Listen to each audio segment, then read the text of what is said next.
तो 2024 का चुनावी समर जीतने के लिए एनडीए हो या पीडीए सभी अपनी अपना जोर लगा रहे हैं। इसके साथ ही दोनों ही अपने अपने घटक दलों को साधने की कोशिश कर रहे हैं। ऐसे में किसी को ज्यादा मिल रहा है तो किसी को कम। यूपी में संजय निषाद भी अपनी सियासी जमीन मजबूत करने के लिए जोर लगा रहे हैं। ऐसे में उन्होंने बीजेपी अध्यक्ष जेपी नड्डा से मुलाकात कर अपनी मांग रखी।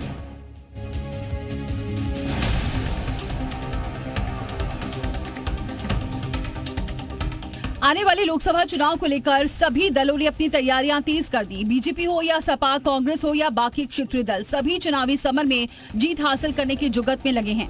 चुनावी मौसम में यूपी में बीजेपी के सहयोगी और योगी सरकार में कैबिनेट मंत्री संजय निषाद ने दिल्ली में बीजेपी अध्यक्ष जेपी नड्डा से मुलाकात की।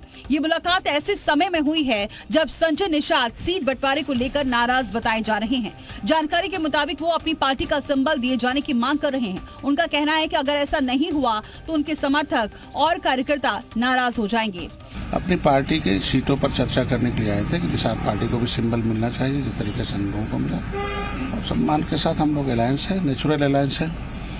बाकी हमारे समाज का आरक्षण का मुद्दा था, उस पर आगे समय पर आ गया तो पहल जहाँ तक हो गया उससे आगे बढ़नी चाहिए। तो सब बिंदुओं पर चर्चा हुई है समाज के।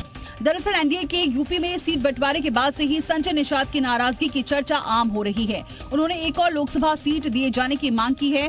इसके साथ ही निषाद पार्टी के सिंबल पर चुनाव लड़ने की भी मांग है।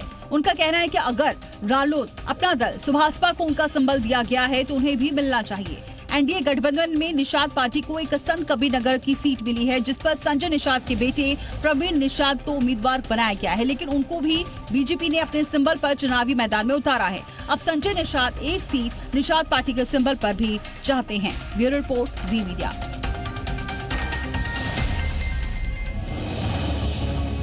तो रिपोर्ट आपने देखी। अब आपको बताते हैं निषाद समुदाय की ताकत, जिसकी सियासी अहमियत है। निषाद समुदाय की सियासी ताकत क्या है वो जानिए। करीब 18 जिलों में हार जीत में अहम भूमिका है। गंगा किनारे वाले सीटों पर प्रभाव है। निषाद, मल्लाहा, कश्यप, इनकी बात की जाए तो 4% है। कुल ओबीसी जनसंख्या का 18% वोट बैंक है। पूर्वी और सेंट्रल यूपी में प्रभाव रखते हैं। गोरखपुर, देवरिया, महाराजगंज, जौनपुर में प्रभाव है। वहीं संत कबीरनगर, बलिया, भदोही, वाराणसी, बांदा में भी अच्छा खासा प्रभाव निषाद समुदाय की ताकत का आता है।